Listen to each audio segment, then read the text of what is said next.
देखो इसमें दिया है रेणु 75 किलोग्राम और 69 किलोग्राम भारों वाली 2 खाद की बोरियां खरीदती है।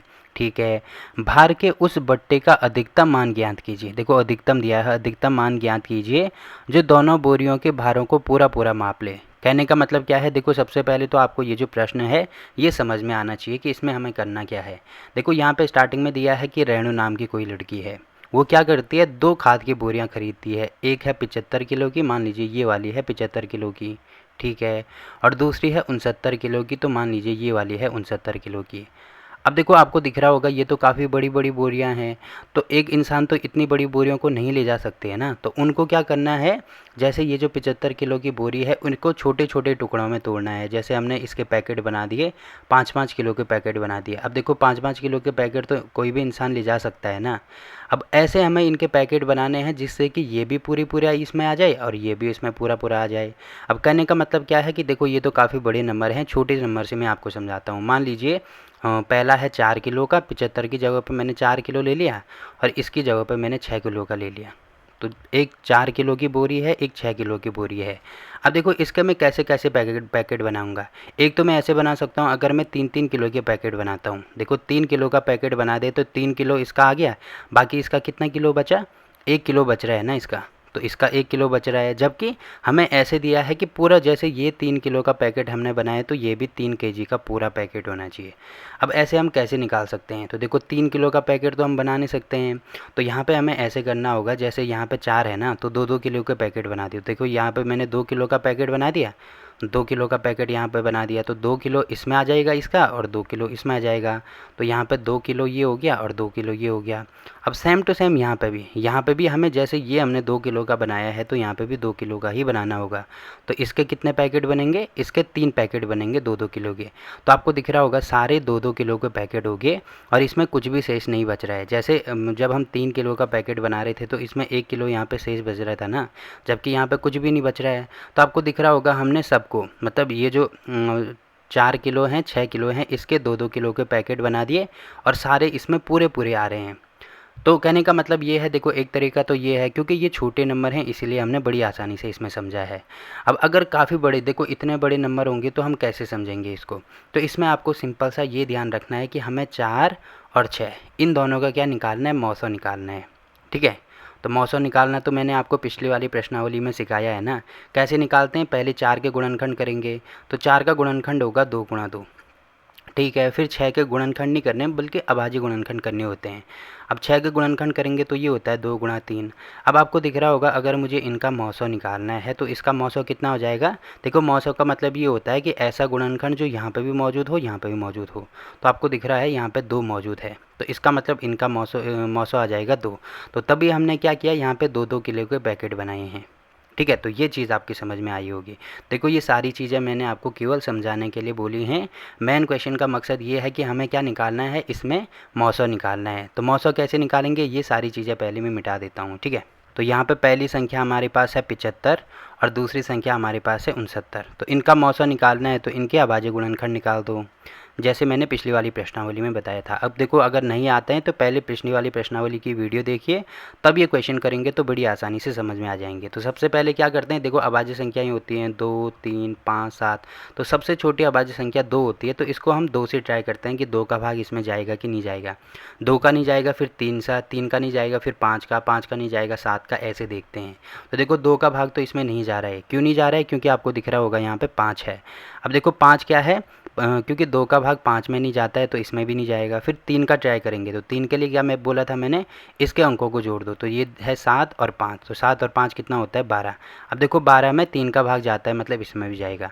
अब कितनी बार जाएगा, देखो यहाँ पे 3 का भाग करेंगे तो यहाँ पे हो जाएगा 3 दूनी 6, फिर 1 बचा, यहाँ पे हो जाएगा 15, 5 थी 15, तो देखो 25 बार जाएगा। अगर आपको ऐसे भी समझ में नहीं आ रहा है तो यहाँ पे क्या करना है, 75 और 3 का भाग 75 में करना है। तो आपको दिखेगा यहाँ पे कितनी बार, 2 बार यहाँ पे गया, 3 दूनी 6 हुआ, फिर 1 शेषफल और यहाँ पे 5 उतारेंगे तो यहाँ पे कितना हो जाएगा, 3 पंजे 15 और 0 शेषफल। तो इसका मतलब 25 बार जो हमारे भागफल में आ रहा है वही चीज़ हम यहाँ पे लिखेंगे। ठीक है, तो ये हो गया। अब देखो इसमें 3 का भाग नहीं जाएगा, क्यों? क्योंकि 5 और 2 इनको जोड़ेंगे तो 7 आ रहा है, 7 में 3 का भाग नहीं जाता तो इसमें भी नहीं जाएगा। अब अगली अभाज्य संख्या है 5। अब 5 से ट्राई करेंगे तो 5 का भाग इसमें चले जाएगा, तो 5 पंजे 25 होगा, फिर दोबारा 5 का भाग जाएगा तो यहाँ पे हो जाएगा 1। तो ये चीज़ हमें कब तक करनी है? जब तक हमें 1 नहीं मिल जाता। तो देखो यहाँ पे 1 मिल गया, ठीक है, ये हो गया। तो ये मैंने समझाने के लिए बोला है, तो इसको मैं मिटा देता हूँ। तो देखो 75 के हमने क्या निकाल दिए? अभाज्य गुणनखंड निकाल दिए। क्या क्या हैं? एक तो है 3, उसके बाद एक है 5, एक है दोबारा 5, ठीक है। वैसे ही 69 के भी हम क्या निकालेंगे? अभाज्य गुणनखंड निकालेंगे। तो यहाँ पे आपको दिख रहा होगा 2 का भाग, सबसे पहले 2 का ट्राई करेंगे, 2 का भाग तो जाएगा नहीं क्योंकि यहाँ पे 9 है। उसके बाद 3 का ट्राई करेंगे तो 9 और 6 कितना होता है? 15। देखो 15 में 3 का भाग जाता है, मतलब इसमें भी जाएगा। अब कितनी बार जाएगा? यहाँ पे देखो 3 दूनी 6, फिर 9 यहाँ पे बचा तो 9 में कितनी बार जाएगा? यहाँ पे 3 बार जाएगा, 3 तिया 9। अगर ऐसे भी समझ में नहीं आ रहा है तो यहाँ पे ऐसे कर दो, 3 का भाग इस संख्या में करना है, तो यही आएगा, ठीक है। 23 आ रहा है तो 23 एक अभाज्य संख्या है। अब 23 का भाग मतलब 23 में 23 का भाग ही अब जा सकता है, तो यहाँ पे हो जाएगा 23। अब आपको दिख रहा होगा 69 के भी हमने गुणनखंड निकाल दिए, 3 गुणा 23, ठीक है। अब देखो यहाँ पे आपको दिख रहा है कौन सी संख्या, अगर मैं इनका मौसो निकालूँ तो मौसो कितना आ रहा है? देखो यहाँ पे 3 यहाँ पे भी है, 3 यहाँ पे भी है, तो इनका मौसो आ जाएगा 3, मतलब जो दोनों में मौजूद हो तो केवल 3 ही है, तो 3 इनका मौसो हो जाएगा, ठीक है। तो बोलने का मतलब ये है कि हमें क्या करना होगा, इसमें 3-3 किलो की बोरियां बनानी पड़ेंगी, तभी 3-3 किलो की बोरियां बनेंगी, तभी ये भी पूरी पूरी बार आ जाएगा और ये भी पूरी पूरी बार आ जाएगा। तो यही चीज़ हमें निकालनी है कि दोनों बोरियों के भारों को पूरा पूरा माप लेने का मतलब अधिकतम मान ज्ञात कीजिए। तो अधिकतम मान क्या है? 3 है। तो यहाँ पे लास्ट में ये एक चीज़ लिखना भी होगा, इसीलिए बोरी का अधिकतम मान कितना हो जाएगा? 3 किलो हो जाएगा। बाकी अपने आंसर को चेक भी करना चाहें तो यहाँ पे कर सकते हैं। तो देखो आपको दिख रहा होगा 3 किलो ही आ रहा है, ठीक है। तो पहले ऐसे हमें इन क्वेश्चनों को समझना है, तब आप क्वेश्चन को सॉल्व करेंगे तो बड़ी आसानी से समझ में आएंगे, ठीक है। अब देखो अगला क्वेश्चन क्या दिया है इसमें। देखो इसमें दिया है 3 लड़के एक ही स्थान से एक साथ कदम उठाकर चलना प्रारंभ करते हैं, ठीक है। उनके कदमों की माप क्रमशः 63 सेंटीमीटर, 70 सेंटीमीटर और 77 सेंटीमीटर है, ठीक है। इनमें से प्रत्येक कितनी न्यूनतम दूरी तय करे कि वह दूरी पूरे पूरे कदमों में तय करे। अब देखो यहाँ पे बोलने का मतलब ये है 3 लड़के हैं, ठीक है, 3 लड़के हैं, वो यहाँ से चलना प्रारंभ करते हैं।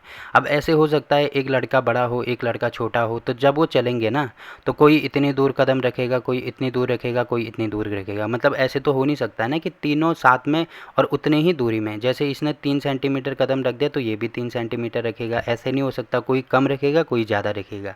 तो वही चीज़ यहाँ पे बताई गई है कि एक 63 सेंटीमीटर रख रहा है, एक 70 सेंटीमीटर और एक 77 सेंटीमीटर। और आगे दिया है कि प्रत्येक है न्यूनतम कितनी दूरी तय करे। न्यूनतम कितनी दूरी तय करने का मतलब ये 3 सेंटीमीटर ऐसे ऐसे 3-3 कदम ऐसे रखेगा तो एक टाइम ऐसे आएगा कि वो यहाँ पे पहुँच जाएगा। वैसे ही ये बड़े बड़े कदम रखेगा ऐसे ऐसे, एक टाइम ऐसे आएगा वो भी यहाँ पे पहुँच जाएगा। और ये बड़ा वाला ऐसे कदम रखेगा तो एक टाइम ऐसे आएगा वो भी यहाँ पे पहुँच जाएगा, ठीक है। तो ऐसे कब होगा ये हमें निकालना है। अब देखो ये तो काफ़ी बड़े बड़े नंबर हैं, जैसे छोटे नंबर से मैं आपको समझाता हूँ। मान लीजिए 2 कदम जा रहा है, एक 3 कदम जा रहा है, एक 4 कदम जा रहा है। तो ऐसा टाइम कब आएगा जब वो तीनों मतलब साथ में सेम कदम रखेंगे। जैसे अगर इसने पहला कदम 2 रख दिया तो अगला कदम रखेगा तो कहाँ पे जाएगा? 4 पे। अगला कदम रखेगा तो 6 पे, फिर जाएगा तो फिर 6 के बाद 8 पे, फिर 10 पे, फिर 12 पे, फिर 14 पे, ये ऐसे आएगा जाएगा। वैसे ये 3 पे जाएगा, उसके बाद 6 पे, 6 के बाद कहाँ पे जाएगा? ये 6 के बाद 9 पे जाएगा, फिर 12 पे जाएगा, फिर 15 पे, 18 पे, ये भी ऐसे आगे जाएगा। अब ये अभी 4 पे है तो 4 के बाद ये 8 पे जाएगा, 8 के बाद 12, फिर 16, फिर कितने पे जाएगा? 16, फिर 20 और फिर यहाँ पे होगा 24। अब हमें ये देखना है कि पहला कदम कब रखेंगे वो, जब तीनों बराबर हों। बराबर होने का मतलब देखो यहाँ पे 2 है तो देखो 4 यहाँ पे मौजूद है क्या? नहीं है। 6 यहाँ पे मौजूद है, देखो 6 यहाँ पे मौजूद है बट यहाँ पे मौजूद नहीं है। 8 देखो यहाँ पे मौजूद है, यहाँ पे मौजूद नहीं है। 10 यहाँ पे मौजूद है, यहाँ पे नहीं है। अब देखो 12 यहाँ पे भी है, 12 यहाँ पे भी है, 12 यहाँ पे भी है। मतलब जब ये टोटल ये यहाँ पे पहुँचेगा, 12 कदम में पहुँचेगा, तो ये भी तो 12 कदम में पहुँच रहा है और ये भी 12 कदम में पहुँच रहा है। मतलब एक टाइम ऐसा आएगा, ये वाला टाइम 12 कदम बाद, या ऐसे कह सकते हैं कि 12 सेंटीमीटर बाद ऐसा टाइम आएगा जब पहला वाला भी वहीं पे होगा, दूसरा वाला भी वहीं पे होगा और तीसरा वाला भी वहीं पे होगा, ठीक है। देखो 2, 3, 4 छोटे नंबर थे तो तभी हमने यहाँ पे पहाड़े लिख दिए। अब देखो यहाँ पे तो ये काफ़ी बड़े बड़े नंबर हैं, तो इसके लिए हमें क्या निकालना होता है? इनका लॉसो निकालना होता है। लौसा निकालना होता है। और आप ऐसे भी समझ सकते हैं कि जहाँ पे देखो यहाँ पे न्यूनतम दिया है, तो न्यूनतम लौसा का मतलब होता है लघुत्तम, न्यूनतम का भी मतलब होता है लघुत्तम, ठीक है। तो न्यूनतम मतलब छोटा, लौसा मतलब भी छोटा, तो न्यूनतम दिया है तो इसका मतलब लौसा निकालना है। और जैसे ऊपर वाले क्वेश्चन में आपको यहाँ पे दिया होगा, इसमें क्या दिया था, देखो अधिकतम दिया था, अधिकतम मतलब महत्तम, और महत्तम या अधिक ऐसे समझ सकते हैं, तो महत्तम का मतलब भी अधिक ही होगा। तो अधिकतम दिया होगा तो महत्तम समापवर्तक निकालेंगे, और न्यूनतम दिया होगा तो लघुत्तम समापवर्तक निकालेंगे। तो ये मैंने आपको समझाने के लिए बोला था, तो इसको मैं यहाँ से मिटा देता हूँ। तो सबसे पहले देखो 63 का, अब देखो इसको जो लौसा है उसको निकालने के दो तरीके हैं। एक तरीका तो वही है जैसे हमने क्या निकाला था, मौसा निकाला था, वैसे भी निकाल सकते हैं। तो उसी मेथड से मैं आपको बता देता हूँ, नहीं तो आप कन्फ्यूज हो जाएगा, ठीक है। दूसरा तरीका भी बताऊँगा, पर पहले वो वाला तरीका देख लीजिए। देखो यहाँ पर आपको दिख रहा होगा 2 का भाग तो नहीं जाएगा, 3 का भाग जाएगा, तो 3 दूनी 6, 3 एकम 3, दोबारा 3 का भाग जाएगा तो यहाँ पे हो जाएगा 7, फिर यहाँ पे 7 का भाग जाएगा तो यहाँ पे हो जाएगा 1। अब देखो 70 जो है इसके अगर गुणनखंड करूँ तो यहाँ पे आपको दिख रहा होगा 2 का भाग जाएगा, ठीक है। कितनी बार, 35 दूनी 70 होता है, ठीक है। फिर दोबारा आपको दिख रहा होगा अब 2 का भाग नहीं जाएगा, 3 का नहीं जाएगा, सीधे 5 का भाग जाएगा, तो यहाँ पे हो जाएगा 7, फिर दोबारा यहाँ पे 7 का भाग जाएगा तो यहाँ पे हो जाएगा 1। अब ये जो 77 है इसके भी हम क्या करेंगे, गुणनखंड करेंगे। तो यहाँ पे देखो 2 का भाग नहीं जाएगा, 3 का भी नहीं जाएगा, 4 का, 5 का नहीं जाएगा, सीधे 7 का जाएगा, तो यहाँ पे हो जाएगा 7 एकम 7, 7 एकम 7। अब 11 अभाज्य संख्या है तो इसमें केवल 11 का ही जा सकता है।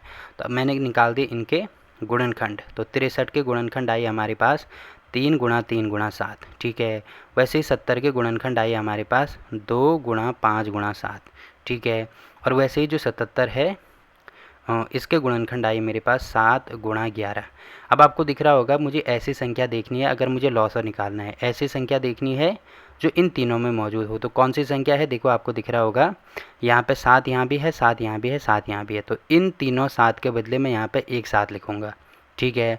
अब देखो कोई और संख्या भी है क्या, और संख्या नहीं है, तो इनके बदले मैंने एक साथ लिख दिया। अब देखो अगर मौसा निकालना होता तो केवल यही करता है, बट क्योंकि लौसा निकालना है तो बाकी जो बची हुई संख्याएं हैं ना उसको भी इसमें गुणा करते हैं। जैसे यहाँ पे देखो क्या क्या बच रहा है, यहाँ से हमें 3 गुणा 3 मिल रहा है तो 3 गुणा 3 इसमें गुणा करेंगे, यहाँ से 2 और 5 मिल रहा है तो 2 गुणा 5 भी इसमें गुणा करेंगे, और यहाँ से 11 मिल रहा है तो 11 भी इसमें गुणा करेंगे। तो ये हो जाएगा हमारा लौसा। लौसा में क्या करते हैं, जो चीज़ सब में मौजूद है उसको तो लिखते ही हैं, जैसे ये 7 तीनों में मौजूद था, इसको लिखेंगे एक बार, बाकी जो बचे हुए हैं उनको भी हमें लिखना पड़ेगा। तो यहाँ पे देखो सबको हमने लिख दिया, ठीक है। अब देखो क्या हो जाएगा, अगर मैं इनका गुणा करता हूँ तो 7 ये हो जाएगा 21 गुणा 3 दूनी ये हो जाएगा 6 गुणा 11 पंजे ये हो जाएगा 55। अब क्या कर दो, इसका गुणा कर दो, यहाँ पे 6 का गुणा, तो ये हो जाएगा 6 और 6 दूनी 12, ठीक है, गुणा यहाँ पे हो जाएगा 55। अब 126 गुणा 55 करेंगे तो देखो कितना हो जाएगा, ये हो जाएगा 5 छः 30, 5 दूनी 10 और 3 13 को 3 हासिल, ये हो जाएगा 1, और यहाँ पे हो जाएगा 5 एकम 5 और 1 6, ठीक है। तो यहाँ पे भी सेम टू सेम ये छोड़ के यही चीज़ आएगी। अब आपको दिख रहा होगा यहाँ पे आएगा 0, यहाँ पे आएगा 3, 6 और 3 ये हो जाएगा 9 और ये हो जाएगा 6। तो क्या हमारा आंसर आ रहा है 6 9 3 0, इतने सेंटीमीटर, क्योंकि ये सारी चीज़ें सेंटीमीटर में दिए हैं ना, तो इतने सेंटीमीटर बाद क्या हो जाएंगे, वो एक ही सीध में आएंगे या एक ही कदम में आएंगे। अब देखो अपना आंसर को चेक भी करना है तो आप यहाँ पे कर सकते हैं, आपको दिख रहा होगा 6930, 6930 मीटर, देखो यहाँ पे भी वही चीज़ आ रही है, ठीक है। तो देखो यहाँ पे दूसरा क्वेश्चन भी कंप्लीट होता है। अब देखो अगला क्वेश्चन क्या दिया है इसमें, देखो इसमें दिया है किसी कमरे की लंबाई, चौड़ाई और ऊंचाई क्रमशः 825 सेंटीमीटर, 675 सेंटीमीटर और 450 सेंटीमीटर है। ऐसा सबसे लंबा फीता ज्ञात कीजिए जो कमरे की तीनों बीमाओं को पूरा पूरा माप ले। अब देखो इसमें दिया है कि सबसे लंबा फीता मतलब बड़े की बात हो रही है, तो बड़ा मतलब यहाँ पे हमें क्या निकालना होगा, महत्तम समापवर्तक निकालना होगा, महत्तम समापवर्तक या मौसा निकालना होगा, क्योंकि महत्तम का भी मतलब बड़ा होता है और सबसे लंबा का मतलब भी बड़ा होता है, ठीक है। या तो ऐसे समझ सकते हैं या ऐसे समझ सकते हैं, देखो ये काफ़ी बड़े बड़े नंबर है। मान लीजिए कमरे की लंबाई जो है वो 5 सेंटीमीटर है, कमरे की चौड़ाई जो है वो मान लीजिए 10 सेंटीमीटर है, और ऊंचाई जो है वो 15 सेंटीमीटर है।